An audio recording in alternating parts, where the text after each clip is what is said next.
asomera nnyo abasajja abo naye oyo Umaro Magala y'omu ku basajja abasiraamu bemanyi abali decent abakakamu ab'empisa abantu balamu. So olaba bakwata Umaro Magala ne bamusaako emisango egyo tewali ali safe. Nsanyuse n'okulabako maama munnange omwana wo nga bwe wamukuza bw'ali wampisa si muyaayi si mukozi wa fujjo era naffe baali nabo tetuli bakozi ba fujjo tetuli bantu babi wabula ababatiikiza abo bakafiiri be bakyamu naye one day Katonda ajja tukkiriza tusooke tuve mu mbeera eyo. Ladies and gentlemen, I want to thank you very much for being present today and request the media to bear with us. We know we are way ahead of time, behind time, but today is a special day. Today I want to salute the Ugandans, the so-called people with disabilities. I don't think you are with disabilities. I think you are people abled differently. We salute you. It's interesting to know that we have up to 12.4% of our population living with challenges. By now, we are supposed to be living better and relating better, well knowing that these are conditions that you don't give a timeline. I'm proud myself to have known that way before. As you know, even when I was still ghetto president, you remember that my vice president was a person abled differently. We believed that, we still believe that. We know that you deserve better, which you don't get. The Baganda say, Obulema tebujjadda. Here where we are, we have friends who 2 years ago were full-bodied, so to say. But today, many of them have lost their limbs, some have lost their eyes, some are now mentally challenged. I mean, Eddie Mutwe cannot claim to have all his fingers together. So, all of us here are candidates of disability, especially when we are facing this brutal regime. So it's important that we continue educating even those ones that have not appreciated it, that these fellow citizens have to be given a feeling of equality and equity as they live in this our country. Well, for now we are just saying that. But ladies and gentlemen, allow me today, on a day celebrating people with disabilities, the people would like to say they are able differently, that all is not lost. We have a plan in a new Uganda, a plan where you will be equally represented, equally treated, where you will feel equal, and not just equality but equity. That we know because you are one huge part of the population, one huge productive part of our population. We've seen these things before.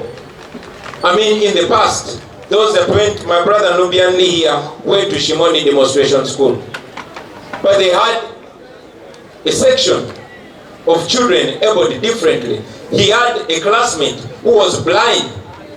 He had a classmate who was deaf. But this classmate in our culture, unfortunately, we have a very derogative name for people that have hearing challenges. Abantu abatawulira netwesanga nga tubayita bakasiru naye yalitawulira basomanga ne Banubia nga yabakulembera katumuyite ki. So these are things that we have to deal with, and it's not new, it has been there. Those schools were there, now Shimoni is no more. I don't know what's happening today. One day I was with my wife at campus and we met her OB. The OB was blind, but they went to the same primary school in St. Helens.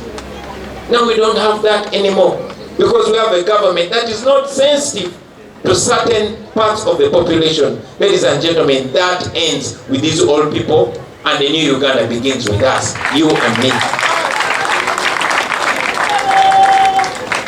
This goes in many other areas where inclusiveness is not respected.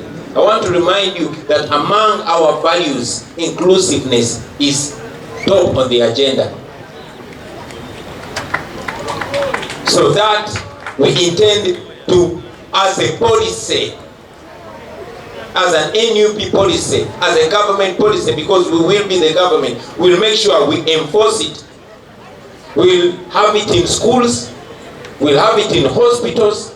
You'll not hear somebody that is physically or mentally challenged being discriminated in a public facility, hospital also.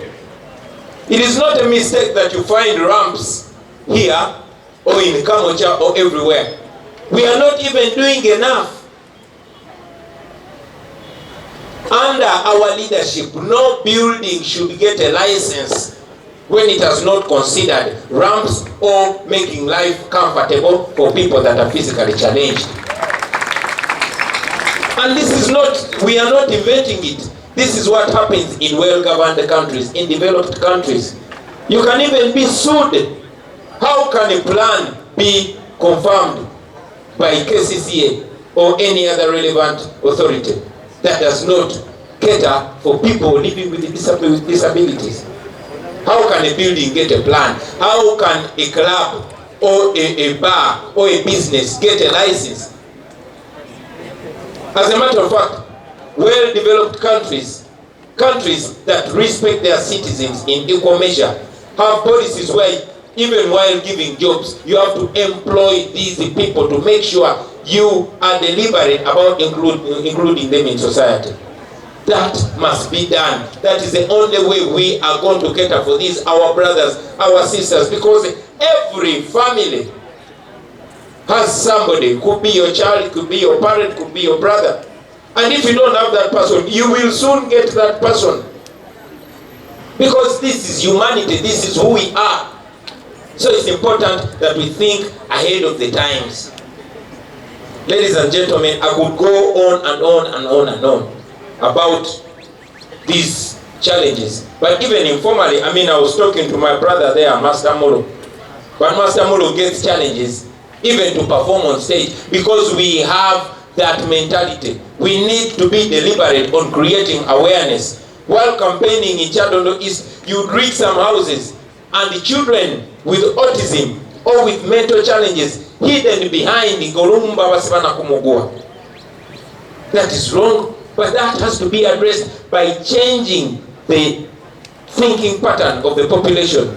It begins with leadership. Unfortunately, these people that rule over us are preoccupied with stealing, and plundering the country.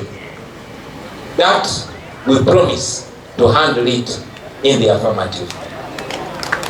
Now, I know that today is International Disability Day, but as you know, it has become part of our lives, being in and out of prison.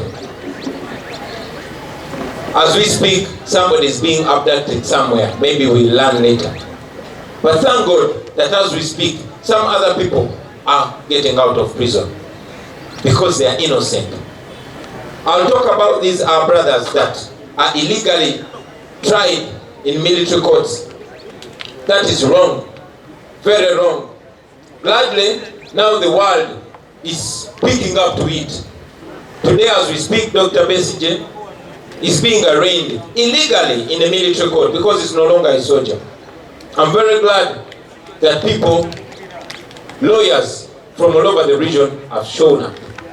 I hope that creates even more awareness for the ordinary people who are nobodies to the elitist public, to know that they equally deserve their freedom, that the law should respect them the same, that they should have the same attention. You notice that while trying our political prisoners in the military court, journalists were never allowed there. Their relatives were never allowed there. I hope this sets a new precedent for these our brothers and sisters. The General Court Martial, as all of you know, is used as a tool to settle scores. Even when you have a land wrangle with somebody, they will set you up in the GCM and hold you in incarceration indefinitely. We condemn that, we will fight that, and we promise those that are doing that, that one day you will pay for that. Finally, yesterday we were in Kitalia, and we carried a message from those that are still strong, those that insist that they are innocent. We encourage them. We have never encouraged anyone to give up their rights. But we respect those that temporarily withdraw or temporarily surrender to fight, to be able to fight another day. This is exactly what Machete said. First, he thanked you. Kato from Bali thanked you. Kalanzi thanked you. And all the other 9 people that are there with them, they thanked you. They asked you to keep up the fight. They said they will never plead guilty to a crime they did not commit. One of them actually said, Mr. President, even if you encourage us to commit to plead guilty to a crime we didn't commit, we shall not. And I just saluted them. Stand with them. We stand with them. We continue to demand for their unconditional release because they are innocent. This is a case where the criminals are holding the innocent people in incarceration. Free all the political prisoners and free them now.